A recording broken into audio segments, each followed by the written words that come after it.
Bonjour à toutes et à tous, c'est Nain59, on se retrouve aujourd'hui pour une nouvelle vidéo. Aujourd'hui une vidéo un petit peu retour aux sources avec un test d'une montre connectée de la marque Willful.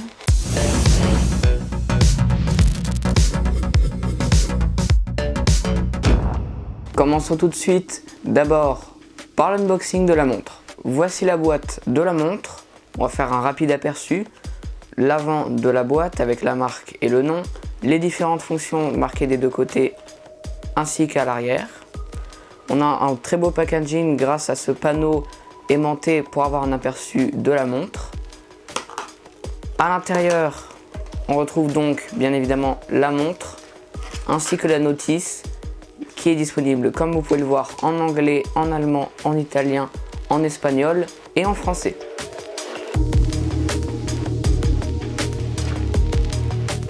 Pour la montre, on retrouve donc un premier module avec les deux parties du bracelet, ainsi qu'un deuxième avec le module principal de la montre.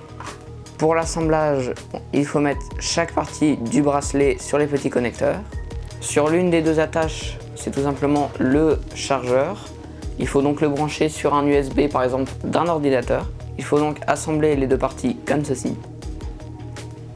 C'est vraiment pas facile. Parfois on y prend plusieurs minutes, surtout pour les enlever. Là maintenant c'est installé, comme vous pouvez le voir. Et on retrouve donc le bracelet principal. Au milieu on a un bouton principal qui nous permet d'allumer une première fois afin d'afficher l'heure. Une deuxième fois afin d'afficher le nombre de pas que nous avons effectués lors de la journée. Une deuxième avec les battements de cœur. Une deuxième avec notre premier programme de sport et deux autres programmes de sport, puisqu'on peut en afficher seulement 3. Parlons maintenant de l'aspect technique du produit donné par la marque. Tout d'abord, il est disponible au prix de 35,99 € sur Amazon. Il est IP68, j'ai d'ailleurs pu faire le test à la piscine. Je reviendrai également sur ce point concernant l'étanchéité juste après.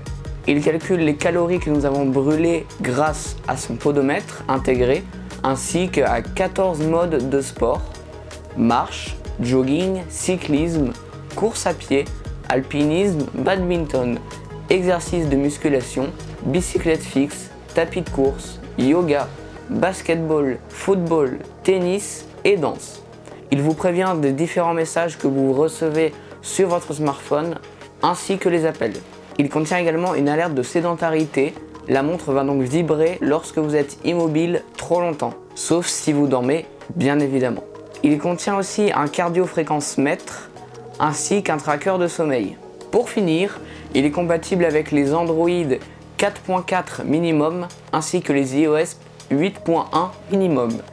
Il n'est malheureusement pas compatible avec les smartphones Huawei P8, Samsung J3, J5, A3, A5 ainsi que tous les smartphones Windows et les iPads, PC ou toute autre sorte de tablette. Maintenant, on va parler de mon avis personnel sur cette montre connectée. Pour commencer, on va parler des points positifs que je lui donne. Je trouve qu'elle a un très bon rapport qualité-prix. Le cardio-fréquence-mètre fonctionne très bien, même sous l'eau, lorsque j'ai pu l'essayer à la piscine. La batterie a une très bonne autonomie. Dans mon cas, elle tient entre 7 et 9 jours. Le bracelet est très simple d'utilisation puisqu'il contient qu'un seul bouton principal sur la face avant. Le suivi de sommeil est également très efficace. Parlons maintenant des points négatifs de ce produit. Je trouve que l'application, par rapport à la montre, est bien plus difficile à utiliser car il y a énormément de sous-menus qui sont parfois difficiles à trouver. La montre s'allume également très souvent la nuit lorsque l'on bouge et ça peut nous réveiller, ce qui est forcément très gênant. Parfois, le bouton principal du bracelet bug un petit peu. Il faut donc appuyer plusieurs fois dessus pour qu'il s'allume. Et il est même carrément inutilisable sous l'eau. Bon, sur ce point, si vous avez déjà essayé des podomètres ou des montres connectées, vous le savez déjà que lorsqu'on met un podomètre ou une montre connectée qui a un podomètre intégré au poignet, c'est bien moins précis car les vrais podomètres s'attachent à la ceinture. Du coup, ici, lorsqu'il est au poignet, il va prendre en compte toutes les vibrations. Il suffit par exemple de jouer de la guitare ou une autre activité avec les mains et il peut vous rajouter plusieurs centaines, voire plusieurs milliers de pas. Malgré le fait qu'il soit IP68, il n'y a pas de mode piscine dans les menus, ce qui est très dommage.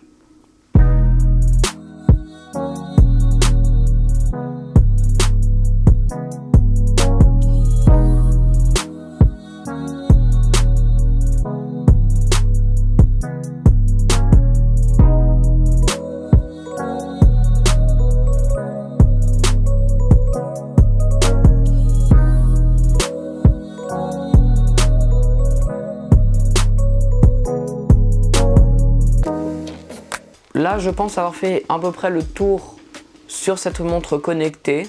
Pour vous donner un résumé maintenant sur tout ce que j'ai dit, c'est pour moi une très bonne montre connectée puisqu'elle a un bon rapport qualité-prix, mais malheureusement, on peut rapidement atteindre ses limites, par exemple avec l'application qui est difficile à utiliser ou encore le mode piscine qui est manquant. Je pense avoir fait donc le tour sur cette montre connectée et vous avoir fourni un test plutôt complet. J'espère en tout cas que cette vidéo vous aura plu. Si c'est le cas, n'hésitez pas à me dire en commentaire ou en me mettant un pouce bleu. Je vous dis à la semaine prochaine pour une nouvelle vidéo.